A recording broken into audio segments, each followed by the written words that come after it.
We're from Amphi High School, a couple of minutes away in Tucson, Arizona, and we got the chance to read your book, Two Can Keep a Secret. Very interesting. I liked it. Glad to hear it. Yeah. My name's Brianna, and my first question for you is, which one of your characters do you think would read your books? Interesting question. So I think probably the character of Ellery in Two Can Keep a Secret would read my books because she is a true crime fan. So even though these are not true crime, I think she would be drawn to the genre and the mystery. Interesting. I'm Michaela, and my first question is, if there was a film adaptation of your book, who would you cast as the main characters?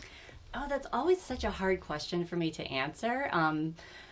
I like to talk less in actual specifics in terms of actors and more in terms of characteristics. So like for Ellery, I feel like because she's sort of this spark plug of a person, you have to have someone with a lot of energy, you know, someone who's kind of intense, who's almost got a lot of nervous energy to them. And she'd also have to have lots of wild curly hair because that's kind of her signature look, right? And with Malcolm, he's someone who feels very sort of misunderstood. He's a bit more angsty, a bit more brooding, you know, so I think he'd be a quieter type. I do sort of picture, there's really only one character who I picture as a specific actor when I think of him, and I won't be able to remember the actor's name, of course. But it's the character of Ezra, who is Ellery's twin brother. And I always picture him as Seth from Orange County. That was like 10 years ago, so you guys didn't watch it. But if you look it up, he looks a lot like I picture Ezra. Hello, my name is Yun, and my question for you is, did you ever consider writing under a pseudonym? Oh, that's an interesting question. You know, I did briefly, because when I started writing, I had a completely different job.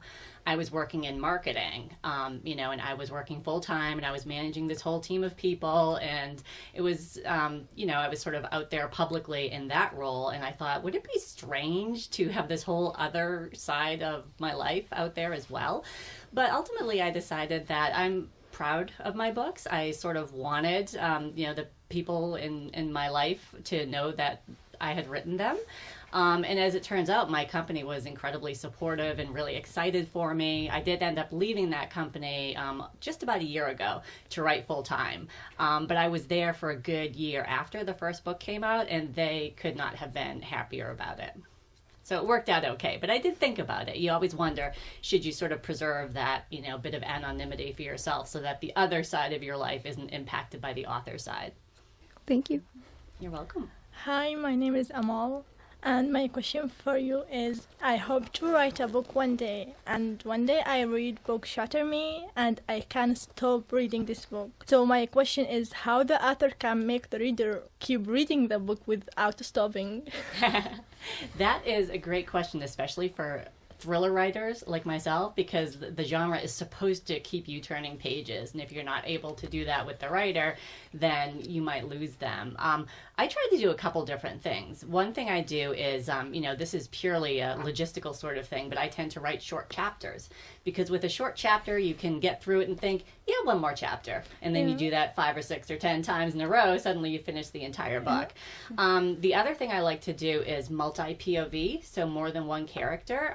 For one thing, I feel like that helps build more engagement and empathy in the reader, because there are more characters for you to potentially connect with. And also that keeps you propelling forward. If you really like a particular character, you come to the end of their section and you think, well, I got to see what happens to them next, and you keep going through the other sections as well. And the last thing probably is to try and end chapters on something of a cliffhanger, you know, to end chapters either giving a piece of information that somebody really wants that other piece of information, or leaving them with, you know, something unresolved that they want to see through. Thank you. You're welcome. Hello, my name is Linda Hussein. So my question is, how do you translate your books, and how the process is it? Translate them, do you mean internationally? Yes. So the way that works is my agent has what's called a sub-agent, and that's their job is to sell my books into other countries. So I really don't have much involvement in it. You know, after I've written the book, it's kind of up to my agent to take it out to that sub-agent, and they go to different countries and, you know, essentially offer the book to them. And then once the once a publisher within a country decides to buy the book, it's up to them to translate. It's up to them to come up with a cover. I do see the cover design, but I don't have any involvement in the translation typically. And often I have no contact with the publisher. Sometimes I don't even know when the book is coming out until I get tagged on social media and they say, oh, great, it's out in this country. Other times I do have more involvement with the publisher. I would say, for example, my Danish publisher has been very active with me. They brought me over there. Same with my UK publisher. Not that that's a translation, but an international edition. And my Dutch publisher and my German publisher are ones that have been pretty active. But sometimes they don't need my involvement for marketing. In that case, I'm not involved. Thank you. You're welcome. My name is Jace. My first question is, Ellery and her mom both have twin siblings, and I was wondering why you decided for them to be twins, and if you could kind of elaborate where the idea came from. Yeah, so I'm fascinated with twins. They run in my family. Both of my sisters have twins. And in fact, Ellery and Ezra are somewhat loosely based on my sister's girl-boy twin. They're much younger than the characters, so just loosely inspired.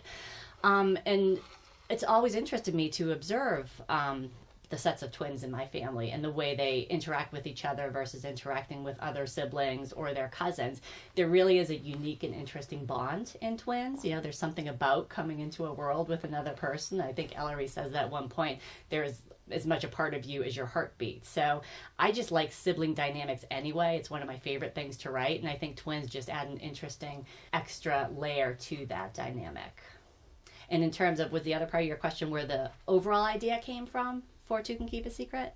No, just for the twins. Just for the twins. That was it. Yeah, it was sort of that family knowledge and interest in, what happens when, twins are thrust into a strange situation like Ellery and Ezra find themselves. You know, they react differently, but yet they still support each other. Thank you. I had a question about if your writing connects towards your target reading, because you've written about like high schoolers and that kind of stuff with the murder mystery, and would you ever go into like maybe older or maybe even younger now? Yeah, so right, adult or even like middle grade. I wouldn't rule it out, but I would say at the moment I don't have any plans to do that. I find that my voice as a writer is really well suited to young adult, and also I'm just very interested in that time of life in terms of the fact that your worldview is kind of being shaped between the ages of, 12 and upwards up to 18 or so and beyond, but that's when you're really figuring out who you are, how other people see you, how you want to be seen, and I think that's just such a rich narrative field for a writer to explore. And when you add in the thriller aspect and the mystery aspect, you have kids dealing with things that are very much outside their comfort zone while they are figuring out these big questions about themselves, and I find that at the moment endlessly interesting. So no current plans, but I wouldn't rule it out. Okay. Well, for the teen part, you can always hit me up for help. Okay, good to know. I'm in it. Good to know. Thank you. Yeah. I'm curious to know what a perfect day for writing would look like for you. Oh, so, a perfect day for me is when I get to draft. That is my favorite part of this entire process. I love just sitting down at my keyboard and writing. There's so much else that goes into creating a book. You have to obviously edit it multiple times. You have to read your own book over and over and over again. You have to copy edit it, which is much smaller, grammatical type things. And then, of course, you have to promote it. You have to market it. You have to research for it. There's so many different pieces. But my happy place is drafting. And I just finished actually drafting my 4th book. And I did sort of a real fast draft thing where I did the second half of it in just about 2 weeks. And I was so happy those entire 2 weeks because it's really fun to be in that point where you're just creating and you're not really worrying yet about, is it all perfect? Is it the best I can make it? You're just having fun getting the story on the page. So if I could just do that constantly, I would love it, but also it's not really realistic because you need all the other pieces for it to be a good book. Thank you. Yeah. I was wondering if you have any friends who are authors, and if so, how do they shape your writing? Yeah, I have a lot of friends who are authors, and in fact, that was really transformative for me back when I started writing. I guess it was 2014 or so when I decided I was going to try writing again. I had not written since I was a kid before that, and I got on social media, and I started meeting other authors who were at the same stage of the publication journey as me. So just like, no agent, no publisher, just starting to write, trying to figure stuff out. And some of them became critique partners. So we would exchange work with one another. And that was huge for me because it was the first time I'd ever had somebody give me feedback on my work and help me recognize my strengths and my weaknesses as a writer. So then I started to improve, also because I was giving them similar critique. And when you critique somebody else's work, that also helps you be more cognizant of your own, issues that you might have in your writing. So it's been a really great experience to get to know other writers. And then, of course, as you progress along the path to publication, they're the people who support you when you have disappointments, when you have successes. They're there for you throughout all of that. So it's a huge part of this industry. I think it can be isolating, to just sit in your room and write. So it's really nice to have friends, both virtually and real life, that you can connect with. All right, thank you. Who your favorite character and how you come with this character, and any part of the book affect your life? In Two Can Keep a Secret? Yeah. So probably my favorite character was Ellery's brother, Ezra. Yeah. And he's sort of a stand-in for the writer to me. He's kind of the observer and the commentator. He has a lot of interests of his own that he's very passionate about, but he's also, sort of very much there for his sister when she needs him. And in terms of did anything actually come out of my life, I tend not to, pull from big important things in my writing, but I do pull from a lot of smaller things. So for example, there's this one scene where Ellery is looking at this porcelain doll that her mother broke years ago and her aunt took responsibility for. That happened between my sisters and I. My sister broke one, my other sister got blamed for it. It was a whole big thing within our house because these porcelain figures were very precious to my mom. So that was one of those things that sort of stuck with me my whole life, and it's still on my mother's shelf, still with a jagged crack down its side. So I just put that in a different context. Thank you. Yeah.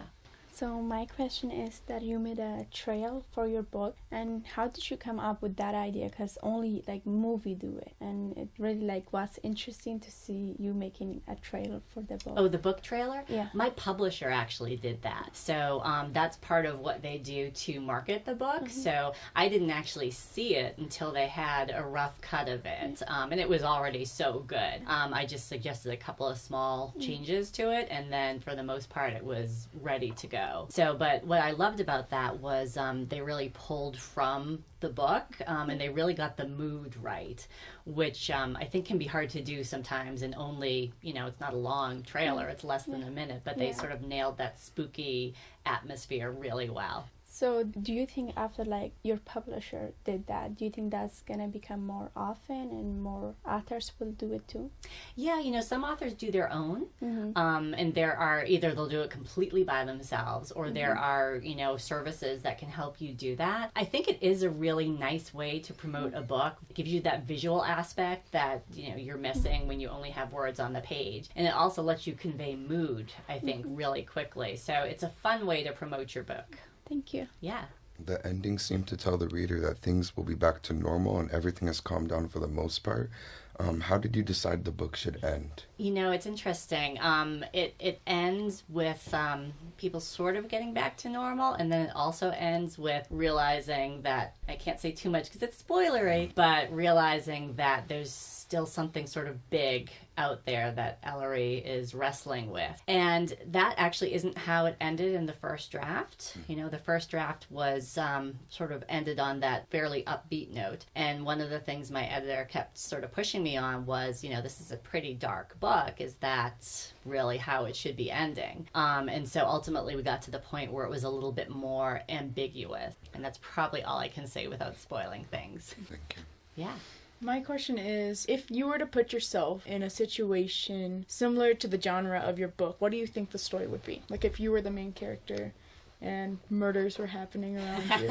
I don't know if I'd be as persistent as Ellery, you know. I would probably be more like Ezra, who would be like, hey, this is terrible that this happened. I'm just trying to get by in life here and move into my new town. So there's sort of this, you know, element of refusing to give up and this pushiness that I think characters often have to have in young adult mysteries, because the reality is this is not your job, right? Like often in adult mysteries, you're dealing with someone who's an investigator or a police officer, or they have some reason for finding the truth that goes beyond curiosity or wanting closure for people. So you have to have that element of pushiness, of you know, kind of really being aggressive and not listening to people who want you to stop what you're doing, because of course you've got adults in your life who are saying, well, either this isn't safe or this isn't what you should be focusing on. So you've got to have a very determined kid. And I think when I was a teen, I was not that kind of determined kid. I admire them though, so that's why I write about them.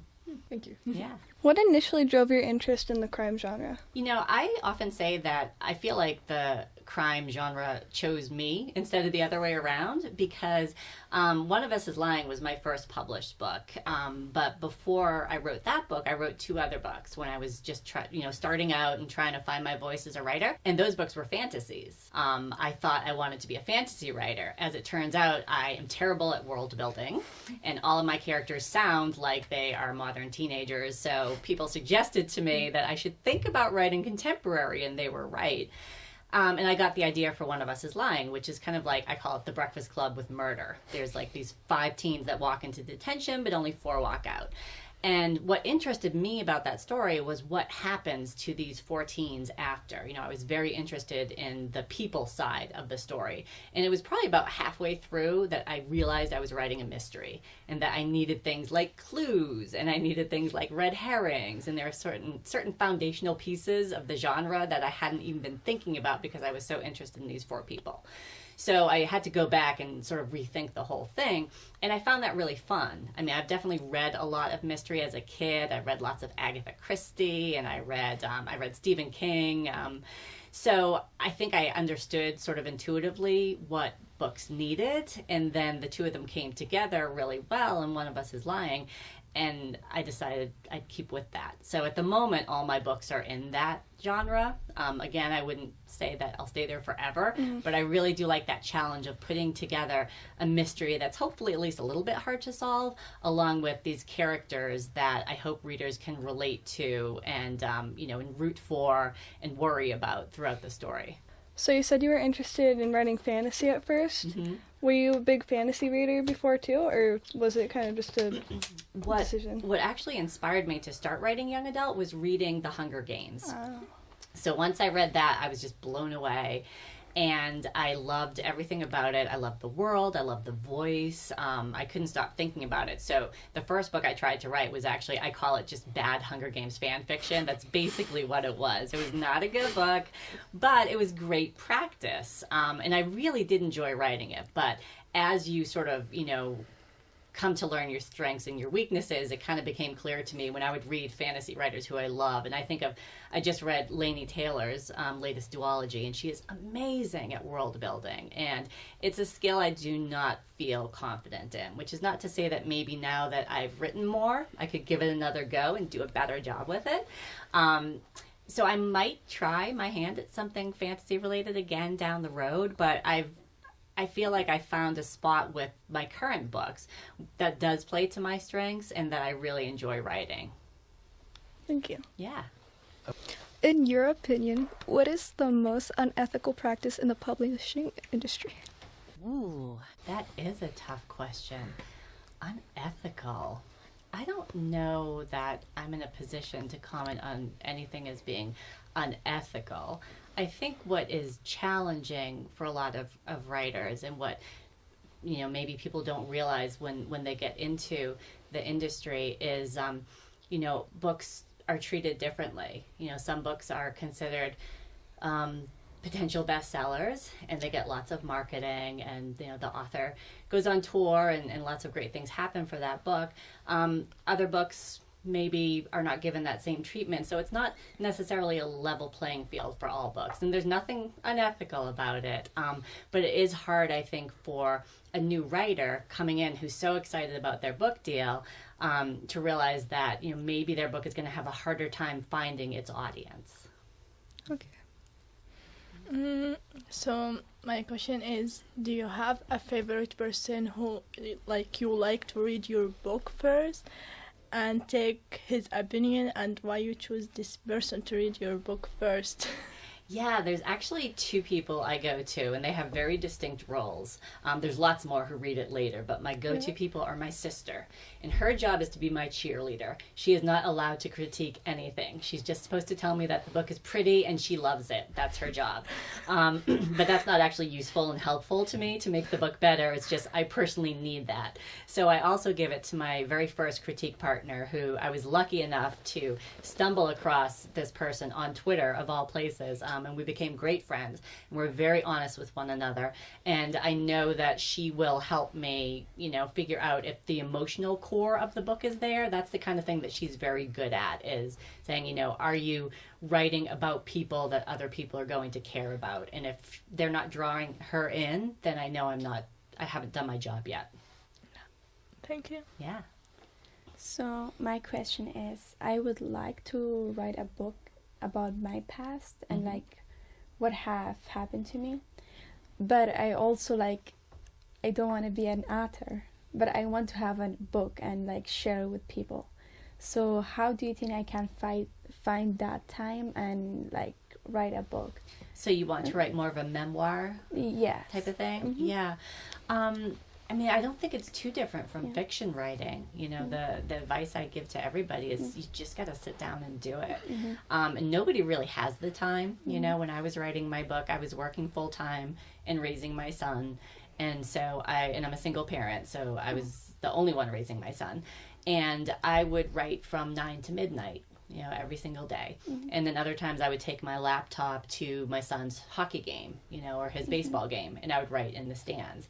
So just making it a priority in your life. And also, I think being okay with the fact that whatever you produce initially will not feel to you like it's good, because almost nothing is good when you're first writing it, you know, and that's okay, because you need to practice. I needed 3 books before I was at a point where I could be published. That's pretty average. A lot of people need even more. So there's no shame in putting something out there and thinking, oh, this is not my best work, because it's just a starting point. And also, you know, finding people that you trust to read along with you, maybe people who know you, because this is more of a memoir, who can let you know if you're capturing, you know, what they see about you could be useful also. Thank you. Yeah. The person that was behind all the murders and disappearances caught me off guard. I really wasn't expecting that. Why did you decide the killer should be a trusted adult and not someone their own age? Ooh, spoiler. Again, I don't want to give too much away for people who haven't read the book. One thing I will say, though, is that I rewrote this book 3 times. And the killer was different in each one of them. It took a while to find the person who felt right. And I think that person felt right to me partly because of their position within the town. You know, it's a little bit of a statement in some ways about looking beneath the surface. Thank you. Yeah. So your first book that was called One of Us is Lying, and then 2 Can Keep a Secret. So your third book. Is it going to be 3 da da da da da? Yeah. No, it's not. We did actually consider that and came up with some titles, potential titles. None of them really fit, though. And nobody wanted to continue the pattern just for the sake of continuing the pattern. So we have broken it with the 3rd book. I don't know if you guys know, the 3rd book is a sequel to my first book, One of Us is Lying. So we do have a title, but it hasn't been announced yet, so I can't tell you what it is. I can tell you that there is a number in the title, but it's not 3. It's 4. No, I'm kidding. But darn. We were throwing around some guesses, and Oh, what were they? the only thing we could come up is Three's a Crowd, and we have no idea how that would relate. So we came up with 3 Truths and a Lie, which I actually think is a great title. It's so good someone else has it. It was another young adult book published a few years ago. It also didn't actually fit the subject matter all that well, but it was a really good title. I was a little sorry to let go of that one. Yeah. It's really interesting, though. I like Yeah. it. When you first started out, what was the most daunting part of becoming a new writer? It's a really steep learning curve, and you don't realize that, like, how much is involved. I didn't even know that you need an agent to get published. I can't just send my book to Random House. They won't look at it. You know, I have to have an agent who knows people at Random House who can then say, here's a book you should consider.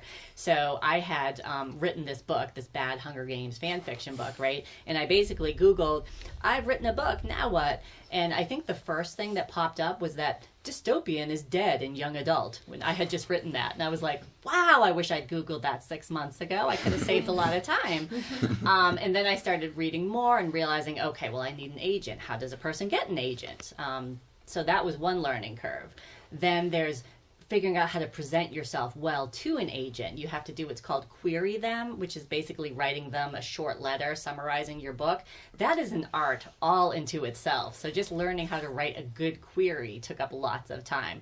And then figuring out who's the right agent for you, you know, because agents are all different. And you want somebody who sells the kind of books that you write to the kind of publishers that you want to work with. And that takes research. So the whole business side of it was something I hadn't really been prepared for. I was thinking I'm a writer. I have written this creative piece and that's my job. And there's just so much more to it. So figuring all of that out and the right, steps to take to get to where I ultimately wanted to go. So it seems like there's a lot of self-teaching going on with it. Yes, Yeah. exactly. And there's tons of information online. You can absolutely find out everything you need to know by looking in a few useful places like Writer's Digest online is helpful. Absolute Right is a forum that's very helpful. I found social media really helpful. I made lots of online friends and we shared information, shared best practices. But I would say it took a good year before I fully understood how to get in front of the agent I wanted to be in front of with a really good query letter. And in between that time, I was, still writing and querying, but I wasn't doing it well. And luckily for me, none of those books sold because I don't think they would have done well. Whereas with the third book, I finally kind of understood the industry. Thank you. Yeah. So my question is a follow-up to Amel's question. Have you changed a certain part of any of your books due to criticism, or have you maintained them as you had in the original? Well, I wouldn't say necessarily that it's criticism, but my editor's job is to critique my book, and to tell me what's working and what's not working, and also to flag anything that could be problematic. And so, yeah, I've absolutely changed things. Sometimes I've changed things because they're not working. Sometimes I've changed things because they're not necessary. There was an entire other plot line in One of Us is Lying that kind of explained exactly why one of the antagonists became an antagonist. And I thought that was important because I said to my editor, but how will people know why this person did what they did if I don't have this?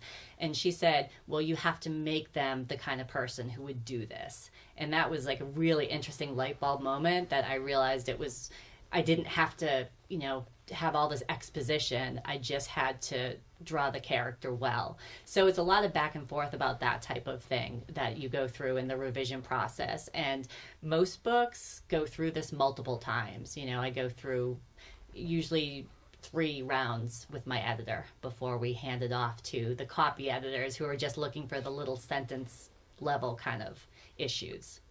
Well, I didn't expect that to be a long process.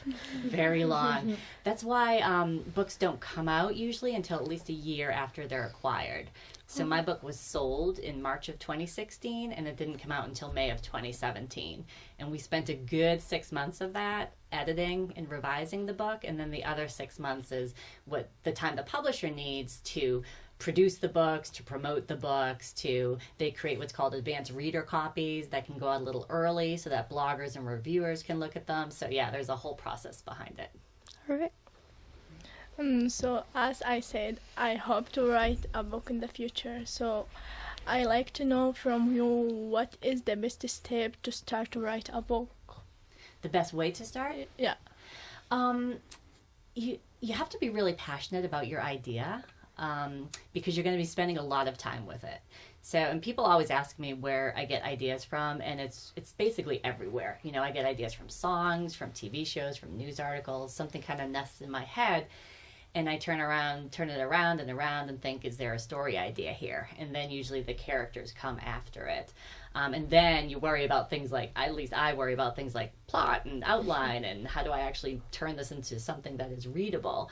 So I think starting with the kernel of an idea that kind of doesn't let go of you, that you feel passionate about, and then building from there, and knowing that you don't have to have everything in place from the beginning. You know, it's a process figuring out how all of that goes. But it has to excite you, because you're going to be spending so much time on it that you want to love it.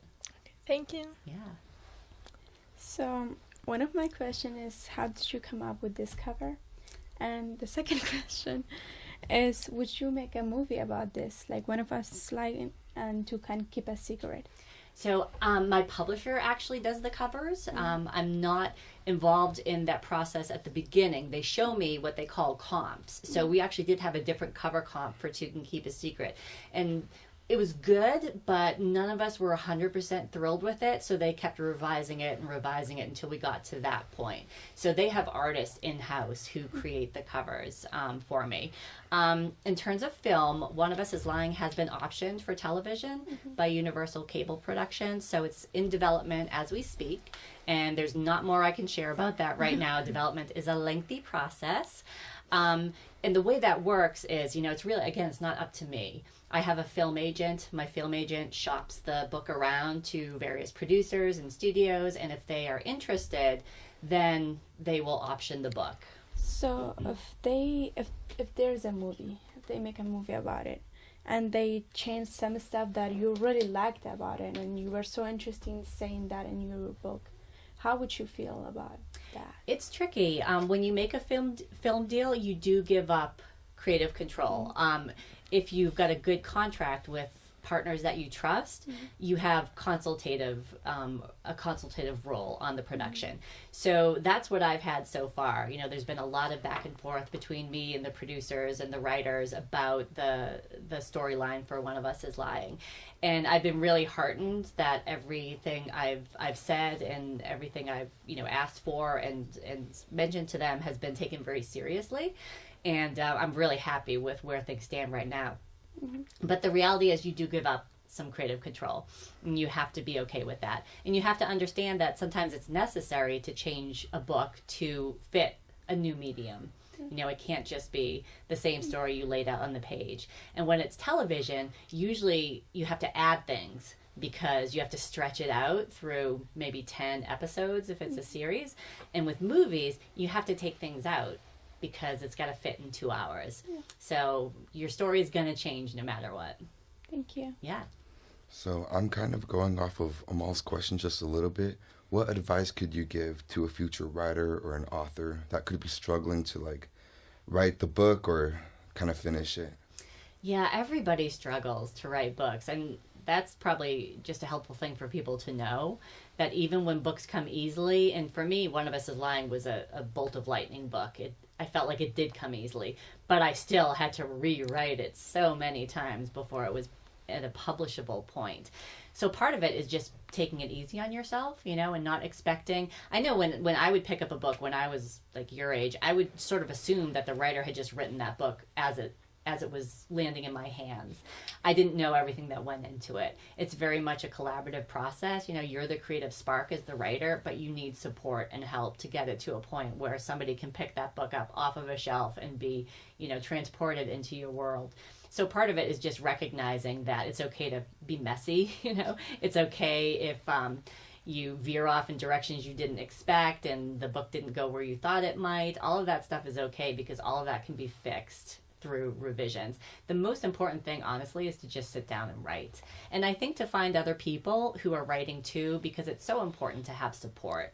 And if you're writing something and you have a friend who's saying, oh, I need you to send me the next chapter, I can't wait to see what finds out, that's the best motivation that a writer can get, is that somebody is just dying to know what's going to happen next to your character. So that will really sustain you when things are tough.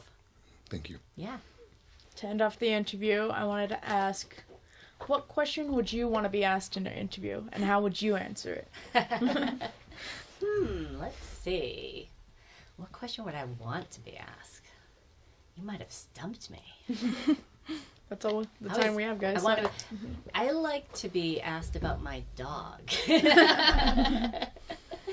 One of the things that I think is sort of fun is, you know, people will ask me, and I think we did touch on this earlier, but it's like, you know, what do you pull from real life and what do you put into books? And like I said, I don't put big things into books typically, but I like to leave little Easter eggs, little hints for people who know me.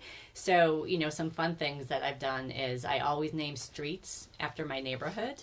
So my neighbors all, you know it's like, oh, there's Charles Street, and oh, there's, you know, Thorndike Street. That's neighborhood streets, things like that. Or, you know, I might give someone a middle name that, you know, is the middle name of somebody I know. Or with, there's a character named Officer Hank Budapest, and one of us is lying, which my then 9-year-old son named. So it's sort of those funny little quirky things about books that most readers are not going to notice, or if they do, they'll be like, Budapest, what kind of a name is that? But the story behind it is always kind of fun. Mm-hmm. Yeah. I like that. Thank you. You're welcome. Thanks for the great questions, you guys. That was awesome. Thank you.